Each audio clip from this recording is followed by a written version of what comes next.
మాట అసలు పట్టించుకోడు, వాళ్ళు చెప్పిందే వింటాడు. డ్రింక్ తాగితే అసలు నోరు కూడా తిరగదు, గలీజ్ గలీజ్గా మాట్లాడతాడు. కాల్ చేసి పిలవగా నేను వెళ్ళిపోతుండే, ఎవరు చేసిరంటే కూడా చెప్పకపోతుండే. పెద్ద పెద్ద బిల్డింగ్స్ కట్టుకొని వాళ్ళు ఉన్నారు, ఈయనేమో రెంటింగ్ లో ఇంకెన్ని రోజులు ఉంటామని నేను సంలాస్తుంటే కూడా విన్నాడు.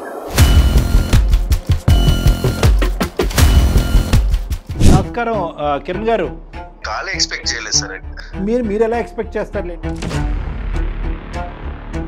ఈ లేట్ నైట్స్ రావటం ఏంటి, తాగటం ఏంటి, తాగి వచ్చినటువంటి మిమ్మల్ని ఆవిడ ప్రశ్నిస్తే కనుక ఆవిడ మీద అరవటం ఏంటి, కొట్టడం ఏంటి?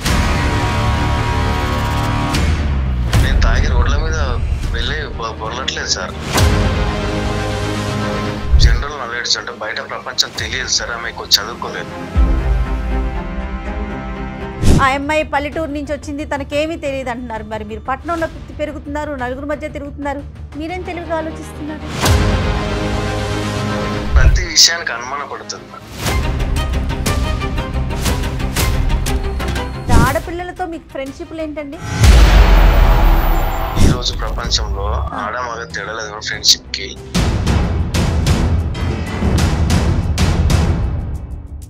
చూసుకోవటం ఏంటి అంటే పైనుంచి కిందకి ఇలా చూడటమా? అది మా ఫ్యామిలీ ఇష్యూ సార్, యాక్చువల్లీ చెప్తున్నాను. దేనికైనా ఒక లిమిట్ ఉంటుంది కదండి. రేపొద్దున నా భవిష్యత్ ఏంటి? మిమ్మల్ని నమ్ముకుని వచ్చింది ముగ్గురు ఆడపిల్లలు. ఇదే సుడిగుండంలో మా ఆయన ఉండిపోతున్నాడండి, అతని ఆరోగ్యం ఏంటి, మా కుటుంబం భవిష్యత్తు ఏంటి అనేది భయపడుతుందండి. నేనంత ఆ పరిస్థితి అయితే తెచ్చుకోండి సార్.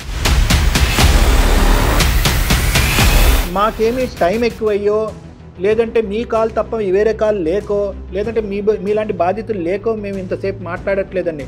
కొన్ని వందల మంది ఈ ఆపర్చునిటీ గురించి వెయిట్ చేస్తున్నారు.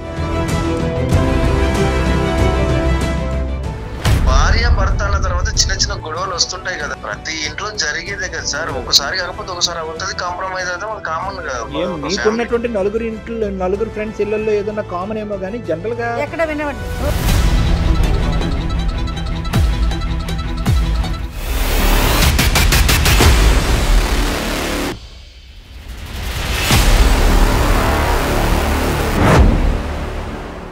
సుమన్ టీవీ ప్రెజెంట్స్ అందమైన జీవితం కార్యక్రమానికి స్వాగతం. నమస్తే కళ్యాణ్. నమస్తే జయ గారు.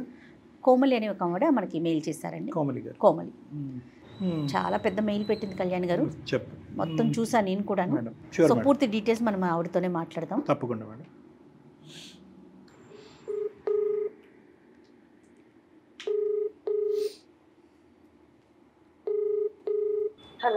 హలో నమస్తే అండి కోమలి గారా? నేను జయానండి, సుమన్ టీవీ అందమైన జీవితం ప్రోగ్రామ్ నుంచి కాల్ చేస్తున్నాను. మెయిల్ చేశారు కదమ్మా. డాక్టర్ కళ్యాణ్ చక్రవర్తి గారు ఉన్నారు నాతో పాటు, ఒకసారి మాట్లాడతారా? చెప్పమ్మా కోమలి, సమస్య ఏంటమ్మా? ఎవరిది సమస్య ఏంటి? ప్రాబ్లమ్? మైనస్ సార్, అతను బాగా ఫ్రెండ్స్ తో ఉండి తాగడము, ముగ్గురు పిల్లలు ఉన్నారు, పట్టించుకోడు. పెళ్ళి ఎంతకాలం అయింది? 12 years అవుతుంది. పిల్లలమ్మా? ముగ్గురు పిల్లలు సార్, ఒక పాప, ఇద్దరు పాపలు, కౌల పిల్లలు. ముగ్గురు ఆడపిల్లలు, మొత్తం ముగ్గురు ఆడపిల్లలు సార్. అతను ఏం చేస్తుంటాడమ్మా? అతను సాఫ్ట్వేర్.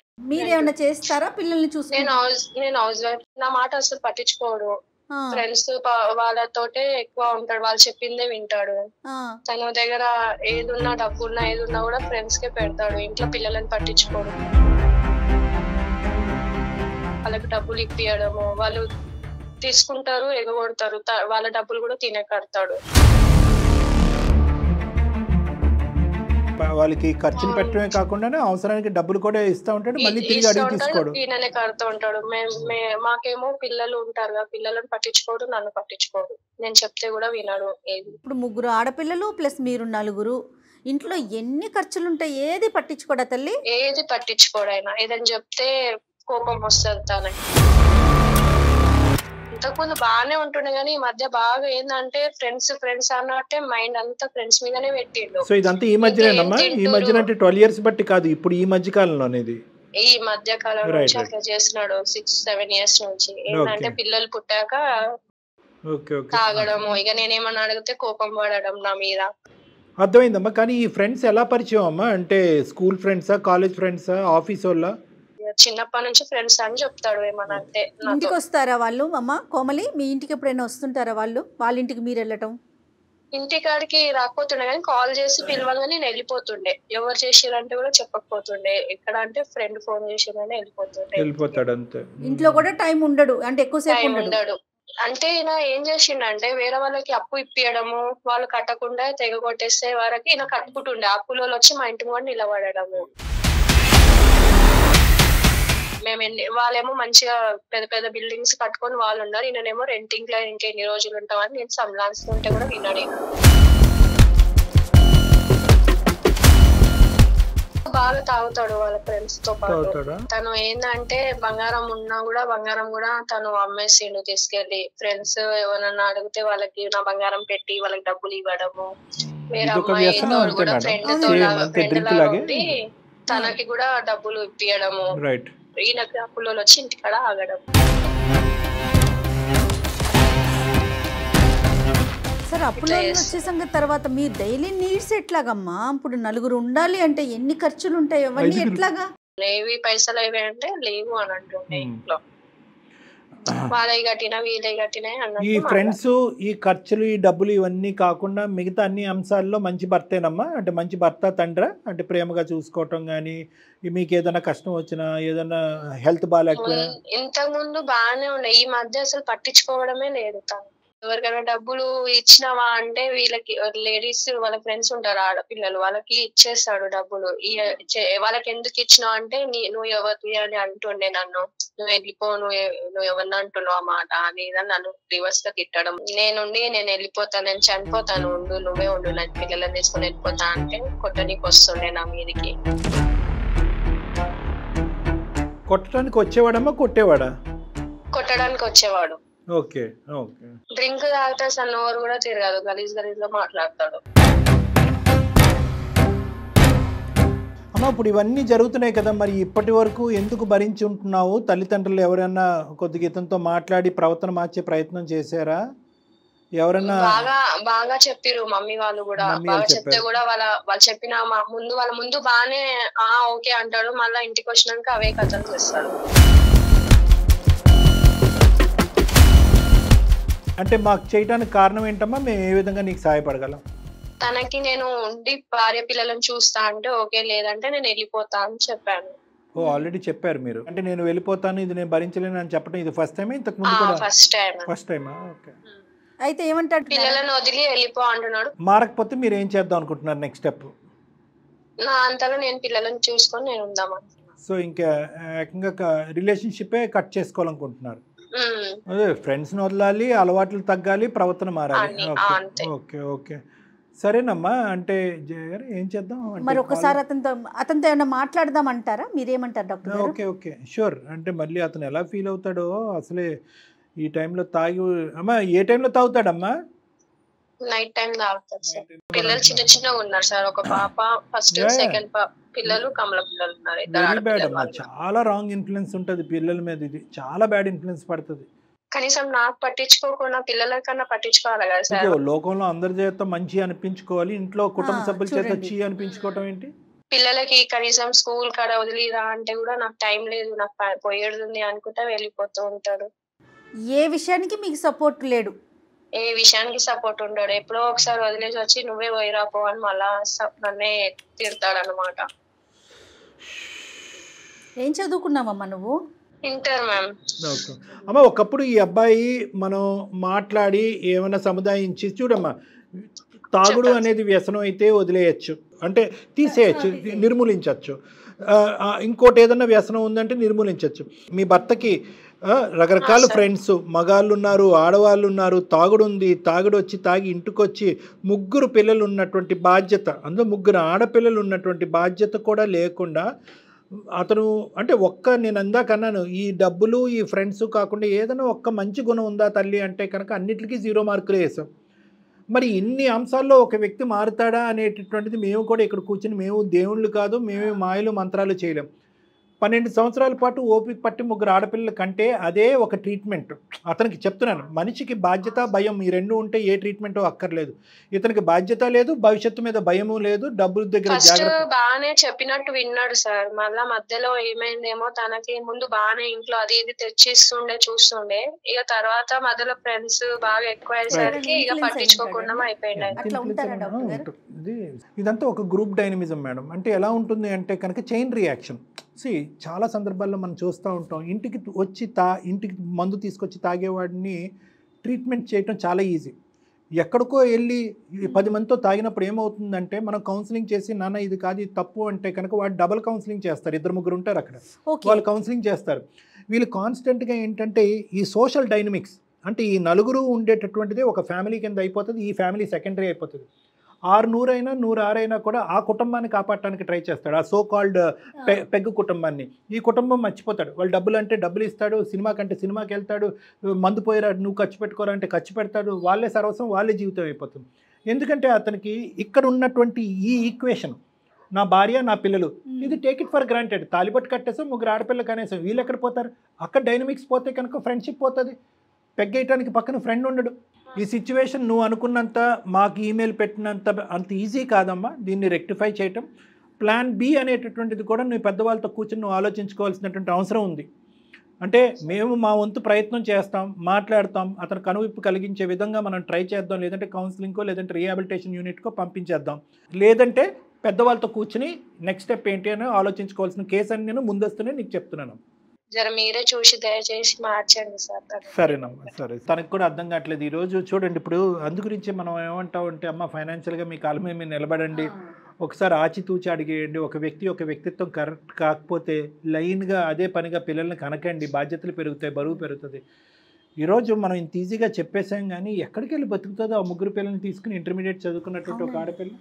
కానీ డాక్టర్ గారు ఇలా కాంప్రమైజ్ అయ్యి ఎంతమంది ఉంటున్నారనండి, ఏం చేయలేని పరిస్థితి, బయటికి రాలేరు, పిల్లల్ని ఏం చేయాలి, అందుకని చెప్పి నలిగిపోతూ జీవితాలని ఇది కర్పూర హారతిలాగా చేసేసుకుంటూ అలాగే భరిస్తున్న వాళ్ళు ఎంతో మందిని చూస్తాం.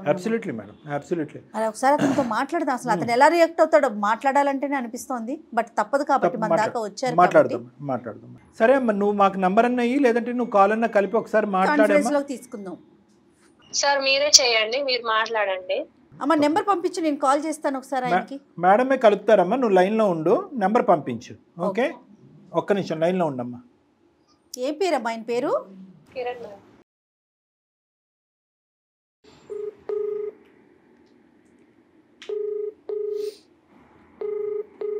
హలో నమస్తే అండి, కిరణ్ గారా? అవునండి, మీరెవరండి? నేను జయానండి, సుమన్ టీవీ అందమైన జీవితం ప్రోగ్రామ్ నుంచి కాల్ చేస్తున్నానండి. నమస్తే అండి, థ్యాంక్ యూ సో మచ్. మీతో ఒక 5 minutes నాతో పాటు డాక్టర్ కళ్యాణ్ చక్రవర్తి గారు కూడా ఉన్నారు.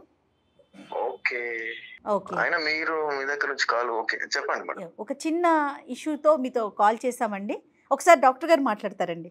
నమస్కారం కిరణ్ గారు. సార్ నమస్తే అండి. ఫ్రీగా ఉన్నారా? చెప్పండి సార్. ఒక 2 నిమిషాలు.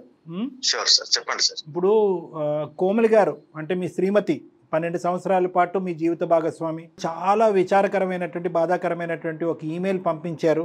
చాలా ఒక 2 పేజీలు ఈమెయిల్ రాయటం జరిగింది. నిజంగా అంటే మీరు ఎక్స్పెక్ట్ చేయలేదా 2 పేజీలు ఉంటుందని? 12 సంవత్సరాల్లో మేము 10 పేజీలు ఉంటుంది అనుకున్నాం. అసలు మీకు ఆమె ఎందుకు కాల్ చేసింది? అసలు చెప్తా కాల్ ఎక్స్పెక్ట్ చేయలేదు సార్.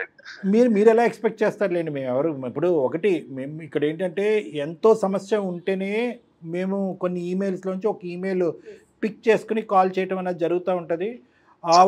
ఆవిడ చెప్పుకున్నటువంటి బాధ ఏదైతే ఉందో అది తీవ్రత బట్టి మేము సెలెక్ట్ చేసుకున్నాం. అది చాలా వర్ణాతీతం అని మనం చెప్పుకోవాలి. ఆవిడ కాల్ చేయటం కూడా జరిగింది, ఆవిడతో డైరెక్ట్గా మాట్లాడాము. అంటే 12 సంవత్సరాల పాటు ఈ ప్రయాణంలో ఒక బయటికి వెళ్ళి సంపాదించేటటువంటి భర్తగానే ఒక లేబుల్ అయితే మిగిలింది, కానీ ఇంట్లో ఒక బాధ్యత తీసుకునేటటువంటి ఒక వ్యక్తిగా ఆవిడ ఇప్పటికొచ్చి మిమ్మల్ని చూడలేదంట. ఈ మధ్యకాలంలో ఇంకా ఎక్కువ స్నేహితులు, తిరుగుళ్ళు, తాగుళ్ళు తప్ప ఇంకొక ప్రపంచం తెలియనటువంటి మైకంలో నా భర్త ఉంటాడండి అని మెయిల్ చేశారు.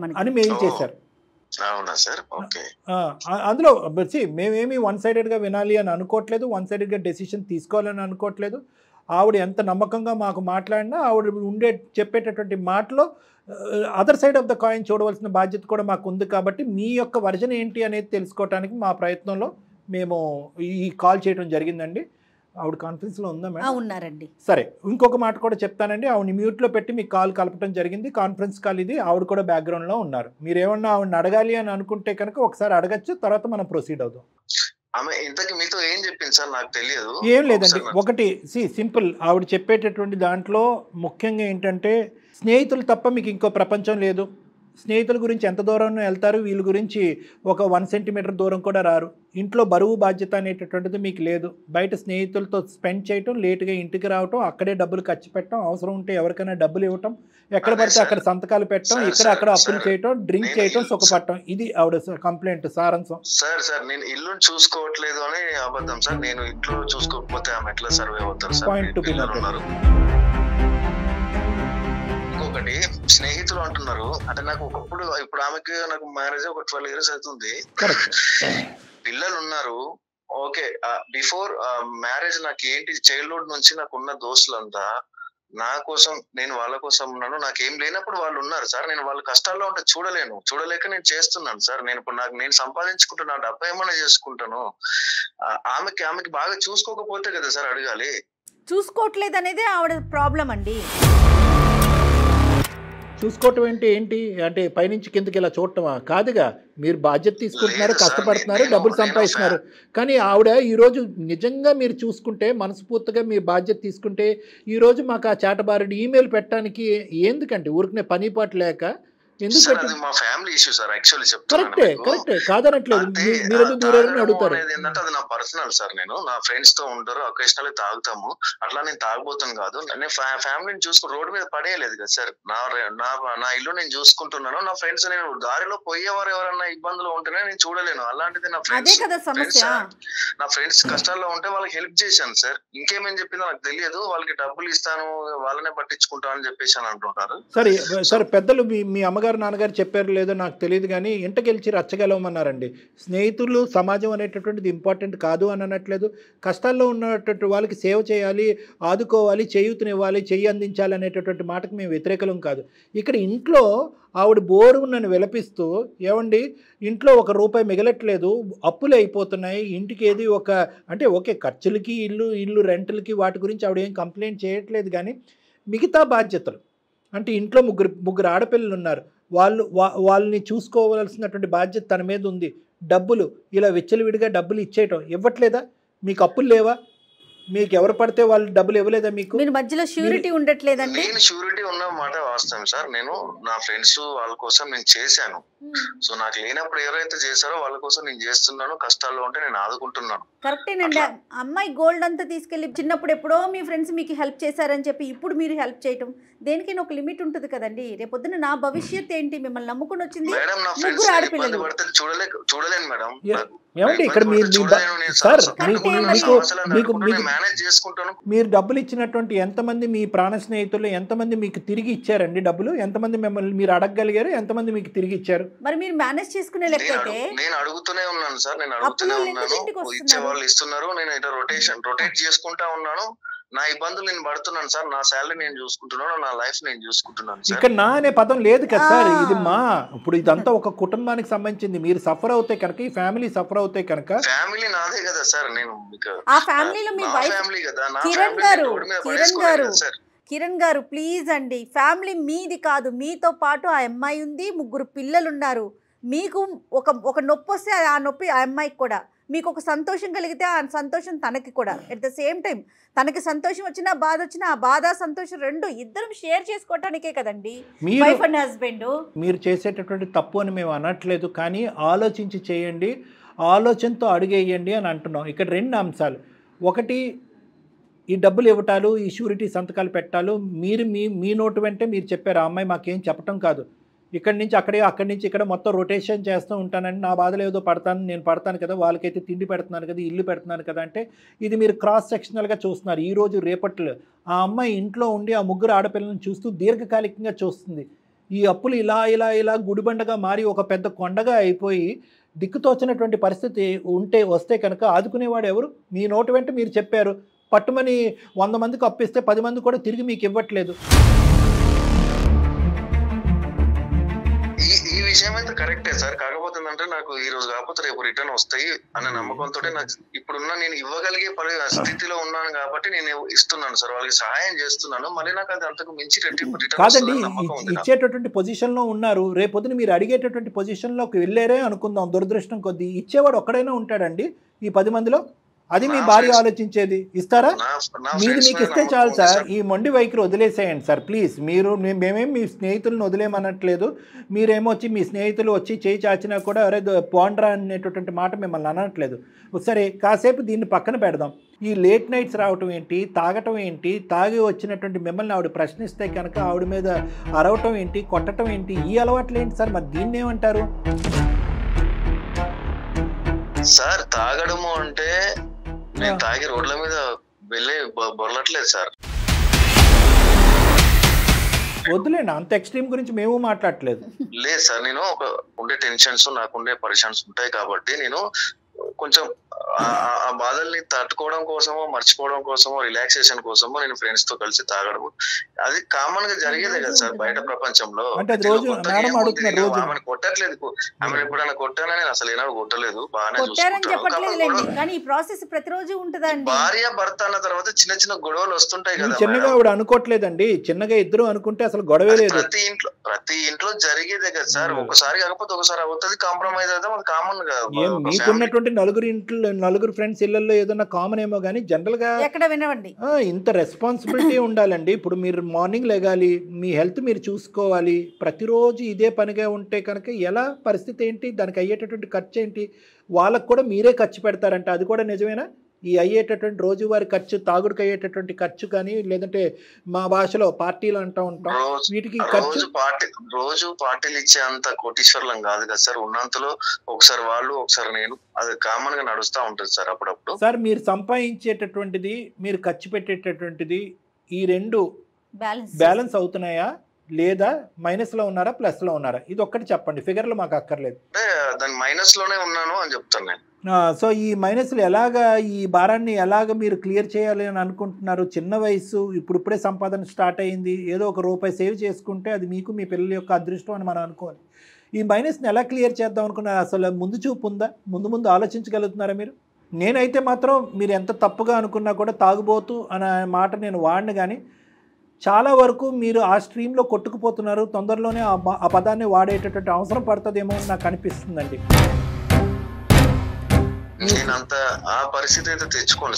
సార్, మీ కాన్ఫిడెన్స్ మీకు ఉండొచ్చు, దయచేసి బ్రేక్స్ వేయండి, రూట్ మార్చుకోండి అని చెప్పి మేము రిక్వెస్ట్ చేస్తున్నాం. ఎందుకు అంటే కనుక ఇక్కడ మీకు కనిపించినటువంటి ఒక పరిస్థితిని మేము ముందుగానే ఊహించుకోగలం. మా అనుభవం వల్ల కానీ, మా సీనియారిటీ వల్ల కానీ మేము ఊహించుకునేటటువంటి కెపాసిటీ మాకుంది. ఎందుకంటే మీ ఆవిడ ఈరోజు మాట్లాడలేకపోతుంది, కానీ బ్యాక్గ్రౌండ్లో భయంతో ఆవిడని లాస్ట్లో మాట్లాడిపిస్తాము. కానీ ఆవిడ పెట్టినటువంటి ప్రతి మాటకి ఒక మీనింగ్ ఉందండి, ఒక అర్థం ఉంది.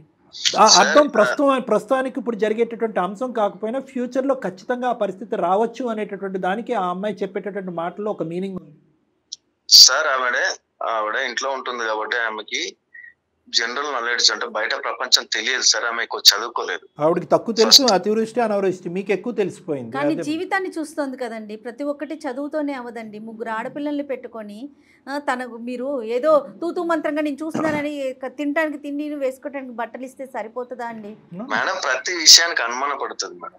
అనుమాన పడుతుంది అంటే మీరు అలా క్రియేట్ చేయట్లేదు. ఆడపిల్లలతో మీకు ఫ్రెండ్షిప్లు ఏంటండి, డబ్బులు ఇవ్వటం ఏంటండి, ఇవన్నీ నిజాలు కాదా? పోనీ అమ్మాయి అబద్ధం చెప్తోందా? మేడం, ఈ రోజు ప్రపంచంలో ఆడ మగ తేడాలేదు ఫ్రెండ్షిప్ కి. నేను తప్పు చేశానని మీకు ఏమైనా చెప్పింది? ఫ్రెండ్షిప్ వరకు మేమేమి అది తప్పని మేము కూడా అనట్లేదండి, కానీ అది నెక్స్ట్ క్రాస్ అయితేనే తప్పు. అంటే ఆవిడ ఎక్కడ మీ క్యారెక్టర్ గురించి ఏం చెప్పలేదు. మళ్ళీ ఇంకో కొత్త కిరణ్ గారు ఆ ఉద్దేశం ఆవిడకి లేదు, ఆలోచన లేదు. కానీ ఏంటంటే ఇంకా ఈ ఆడ మగ అనేటటువంటి అనుమానం కూడా లేదు ఆవిడకి. భేదాభిప్రాయాలు లేకుండా విచ్చలవిడిగా జోబులోని డబ్బులు తీర్చడం, లెక్కపత్రం లేకుండా ఖర్చు పెట్టడం, లెక్కపత్రం లేకుండా అప్పులు ఇచ్చేయటం, మళ్ళీ ఆ అప్పులు తీర్చుకోవటం, ఇదే సుడిగుండంలో మా ఆయన ఉండిపోతున్నాడండి. అతని ఆరోగ్యం ఏంటి, మా కుటుంబ భవిష్యత్తు ఏంటి అనేది భయపడుతుందండి. అంతకు మించి ఆవిడ ఏం చెప్పట్లే. హెల్త్ ఏదన్నా అటు ఇటు అయింది, లేదా ఉద్యోగం ఏదన్నా అటు, అప్పుడు ఏంటి పరిస్థితి? ఎవరు వచ్చి మిమ్మల్ని ఆదుకుంటారు? అన్ని రోజులు ఒకేలా ఉండవు కిరణ్ గారు, అన్ని రోజులు ఒకేలా ఉండవు. మీరు నేను ఈ రోజుల్లో అన్ని కష్టకాలం, ఎక్కడ పడితే అక్కడ రిసెషన్, ఎవరికి కూడా ఉద్యోగం అనేటటువంటి గ్యారంటీ లేదు. మల్టిపుల్ సంఖ్యలో అందరికీ ఉద్యోగాలు పోయేటటువంటి పరిస్థితి వస్తుంది. ఒక రూపాయి ఈ రోజు వెనకేసుకుంటే కనుక రేపొద్దున ఆడపిల్లల భవిష్యత్తు నిలబెడుతుంది. నేనేమంటున్నానంటే మీరు చేసేటటువంటివి అన్నీ చేయండి, కానీ ఆ పిల్లలకి వాళ్ళ భవిష్యత్తుకి వాళ్ళ ఫ్యూచర్కి నష్టం రాకుండా కష్టం రాకుండా ఒక రూపాయి సేవ్ చేసి మిగిలిన మొత్తాన్ని మీ యొక్క సంతోషానికి కానీ సుఖానికి కానీ మీరు వాడుకోండి. అందులో ఎటువంటి తప్పు లేదు. అసలు ఒక హెల్త్ పాలసీ ఉందండి మీకు కిరణ్ గారు? ఏమన్నా సేవ్ చేస్తున్నారా? సేవింగ్ కానీ సెక్యూరిటీ కానీ ఇన్సూరెన్స్ కానీ ఏమన్నా ఉన్నాయా? లేదు మేడం. మరి ఏమండి ఆ అమ్మాయి పల్లెటూరు నుంచి వచ్చింది, తనకేమీ తెలియదు అంటున్నారు. మరి మీరు పట్టణంలో పెరుగుతున్నారు, నలుగురు మధ్య తిరుగుతున్నారు, మీరేం తెలివిగా ఆలోచిస్తున్నారు? ఇందాక డాక్టర్ గారితో మాట్లాడుతూ తనేం చెప్తా ఉందంటే, కోమలి, నా పిల్లల్ని తీసుకొని, నా 3 పిల్లల్ని తీసుకొని నేను వెళ్ళిపోతా, నా కాయ కష్టం ఏదో నేను పడి నాకున్నంతలో నా పిల్లల్ని పెంచుకుంటాను అంటోంది. నేను వెళ్ళమని చెప్పట్లేదు మేడం, తనే వెళ్ళిపోతానంటోంది. ఏమండి మీరు ఆ పరిస్థితి తీసుకొస్తున్నారండి, ఆ భవిష్యత్తులో అటువంటి అడుగేసేటటువంటి పరిస్థితిని తీసుకొస్తున్నారు. అక్కడ మీరేంటంటే నేను ఇంటికి ఎంతో కొంత డబ్బులు తీసుకొస్తున్నాను, ఏ రోజుకి ఆ రోజు గడిచిపోతుంది అని అనుకుంటున్నారు. లోకజ్ఞానం ఆ అమ్మాయికి లేదు అని అనుకుంటున్నారు, కానీ భవిష్యత్తు గురించి మీకు జ్ఞానం లేదేమో అని మాకు అనిపిస్తుంది, భవిష్యత్తు గురించి మీకు ఆలోచన లేదేమో అని అనిపిస్తుంది. ఆల్రెడీ మైనస్లోకి వెళ్ళిపోయారు మీరు అప్పులతో. ఓకే, డ్రింక్ అనేటటువంటిది ప్రతిరోజు కాకపోయినా వారానికి 4-5 సార్లు అవుతుంది, ఖర్చు అవుతుంది, ఆరోగ్యం చెడిపోతుంది, ఉద్యోగం ఉంటుందో ఓడదో తెలీదు. ఒకప్పుడు ఓడితే కనుక సెక్యూరిటీగా మీ దగ్గర దమిడి లేదు. ఈరోజు పిల్లల ఆరోగ్య పరిస్థితి గబుక్కని ఏమైనా డిట్యూరేట్ అవుతాయి కనుక చేయి చాచితే కనుక డబ్బులు ఇచ్చే ఒక్క నాదుడు లేడు మీకు. ఈ రిస్క్ ఫ్యాక్టర్స్ ఏం మీకు కనిపించట్లేదా? ఇప్పటికీ కూడా ఆవిడకి లోక జ్ఞానం, సామాజిక జ్ఞానం, ఇంగితం లేదు అని అనుకుంటారా? ఉత్తుత్తు భయాలు ఆవిడవి. మాకే కనిపిస్తుంది సినిమాలాగా. ఆవిడ చెప్పిన దాన్ని బట్టి మేము సినిమా ఊహించుకోవట్లేదండి. మీ మాటల్లోనే మీరు చెప్పారు, మైనస్ అన్నారు, డ్రింక్ అన్నారు, అప్పులు ఇస్తా అన్నారు, సెక్యూరిటీల కింద నిలబడతానన్నారు, అన్నీ మీరే చెప్పారు. సో కాబట్టి ఏంటంటే ఒక్క నిమిషం మీరు దయచేసి ఒక్క నిమిషం వెనక్కి తగ్గి ఆలోచించండి. ఇంటి పరిస్థితి ఈరోజు కాకపోయినా రేపటి రోజు క్వశ్చన్ మార్క్ కింద మారబోతుంది. మాకేమి టైం ఎక్కువయ్యో, లేదంటే మీ కాల్ తప్ప వేరే కాల్ లేకో, లేదంటే మీలాంటి బాధితులు లేకో మేము ఇంతసేపు మాట్లాడట్లేదండి. కొన్ని 100 మంది ఈ ఆపర్చునిటీ గురించి వెయిట్ చేస్తున్నారు. ఆ ఆపర్చునిటీలో నిజంగా స్వచ్ఛంగా నిజాయితీగా కనిపించినటువంటి ఒక కష్టాన్ని మేము పికప్ చేసుకుని ఈరోజు మీకు ఫోన్ చేయడం జరుగుతుంది. మా యొక్క ప్రయత్నాన్ని కూడా దయచేసి విలువనిచ్చి అర్థం చేసుకోండి. అది ముఖ్యంగా మీకున్న 3 ఆడపిల్లలు ప్లస్ మీ భార్య, 4 మిమ్మల్ని నమ్ముకుని ఉన్నారండి. ప్రాక్టికల్ గా ఆలోచించండి please. Is a sensible person madam. నేను I'm proud of this person. ఎందుకంటే నేను ఒక మాట అంటున్నాను, ఈరోజు ఇందాక నేను ఆ అమ్మాయితో కిరణ్ గారి కాల్ కలిపే ముందు నాకు కంప్లీట్గా డిఫరెంట్ ఇంప్రెషన్ ఉంది. But is a sensible. ఇందాక నేను అన్నాను కదా మేడం, ఇది ఒక ఉప్పెన, ఒక తెలియనటువంటి ఒక కెరటం లాంటిది. ఈ కెరటంలో ఏంటంటే ఒక లేబుల్ అనేటటువంటిది కిరణ్ గారు ప్రపంచానికి ఇసిరేశారు. అరే కష్టం వస్తే కిరణ్ నన్ను స్మరించుకోరా, హెల్ప్ చేసేస్తాడు అనేటటువంటి ఒక లేబుల్ స్నేహితుల మధ్యన ఇలాంటి వాళ్ళు ఉంటారు మేడం. ఫాల్స్ ప్రెస్టేజ్ కాదు మేడం, వాళ్ళకు వాళ్ళు ఒక గ్యారంటీ అనమాట, ఒక ఏటీఎం బ్యాంక్ లాగా అయిపోతారు అనమాట.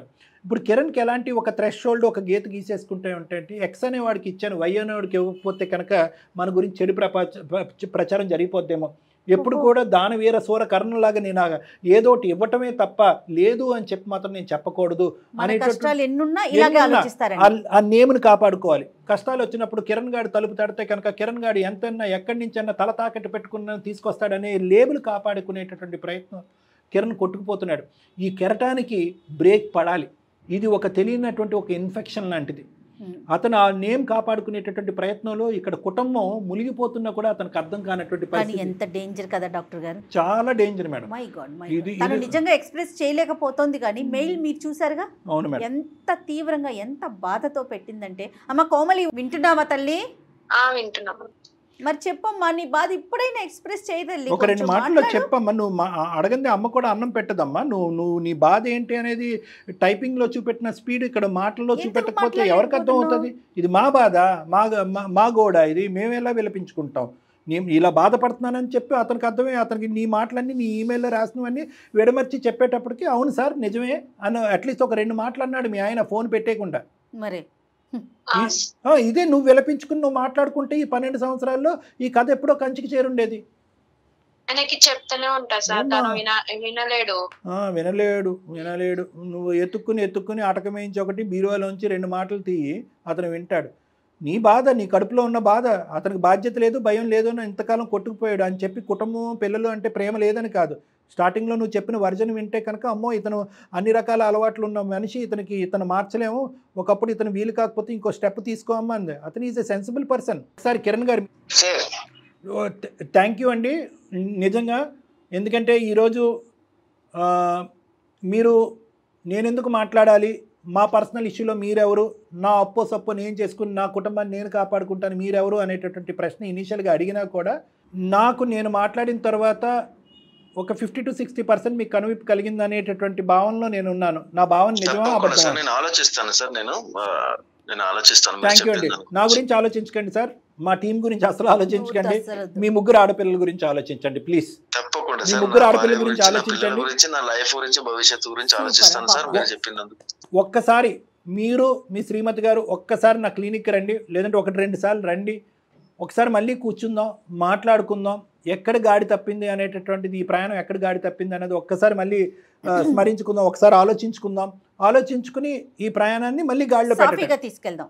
ఇట్స్ జస్ట్ పట్టాలు తప్పినటువంటి ఈ ప్రయాణాన్ని మళ్ళీ పట్టాల మీద పెడితే కనుక సాఫీగా ముందుకెళ్ళిపోతుంది. ఎందుకంటే నేను ఈరోజు మాట్లాడుతున్నటువంటి అతి పెద్ద అదృష్టం ఏంటంటే 2 మంచి మనుషులతో మాట్లాడుతున్నాను, ఎవరు చెడ్డవాళ్ళు లేరు ఇక్కడ.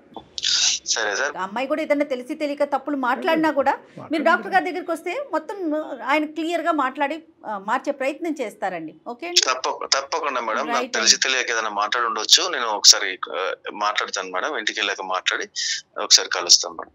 రైట్, ఓకే అమ్మా. కోమలి ఓకేనా? Okay ma'am. ఓకేనమ్మా, ఆల్ ద బెస్ట్ అమ్మా. ఇద్దరు ఒకసారి రండి అమ్మా. ఓకే, హ్యాపీగా ఉండండి. తను బాధలో ఉండి చెప్పలేకపోతుందా, లేకపోతే అతను లైన్ లో ఉన్నాడు అని ఒక అంటే తను ఎక్స్ప్రెసివ్ కాదంటారా? ద థింగ్ ఈజ్ ఏంటంటే ఎక్స్ప్రెసివ్ కాదు ఒకటి మేడం, తనకు మాటలు అనేటటువంటి తక్కువ తెలుసు, రైటింగ్ టైపింగ్ అనేది బాగా చేస్తుంది. ఏ అడుగు వేస్తే కనుక ఏ విధంగా అయిపోతుంది అనేటటువంటి ఒక భయం. ఎందుకంటే తను ఒక మాట అనాలన్నా ఒక పని చేయాలన్నా ఆ ముగ్గురు ఆడపిల్లలు అలా కళ్ళ ముందు అడుగుతారు. కరెక్ట్ కళ్యాణ్ గారు. రేపొద్దున తను తీసుకునేటటువంటి స్టెప్ ఏంటి కోమలి, ఇలాంటి పిచ్చి పని చేసావని ఎవరన్నా అంటారనే భయంతో ఆ అమ్మాయిని నీళ్లు మింగుతూ భయపడుతూనే మాట్లాడుతున్నారు. రేపుట్టిన నా పిల్లల్ని నేను ఎలా బతికించుకోవాలి? నిజంగా ఆడపిల్లలందరికీ ఈ ఎపిసోడ్ ఒక ఆలోచింప చేసే విధంగా ఉండాలండి. చూడండి, తమ కాళ్ళ మీద తను నిలబడక లేకపోయేసరికి అదే ఆ అమ్మాయి చదువుకొని ఉద్యోగం చేస్తా ఉంటే ఎవరు మాట్లాడతారు? గట్టిగా మాట్లాడేది, ఏంట్రా నువ్వు చేసేదని నిలదీసేదేమో బహుశా. ఇప్పుడు ఎటు వెళ్ళాలో తెలియక కనీసం మన దాకా వచ్చి మళ్ళీ చెప్పుకోలేకపోతుంది. డెఫినెట్ గా అండి, ఆడపిల్లలందరూ ఆలోచించాలి. దయచేసి తల్లిదండ్రులు కూడా పిల్లల్ని చదివించండి, మంచి ఉద్యోగాలు వచ్చే వరకు వాళ్ళని ఎంకరేజ్ చేయండి. రైట్ కళ్యాణ్ గారు, వాళ్ళు వస్తారు డెఫినెట్ గా మీ దగ్గరికి, ఒకసారి మాట్లాడండి. అవునండి, నమస్తే.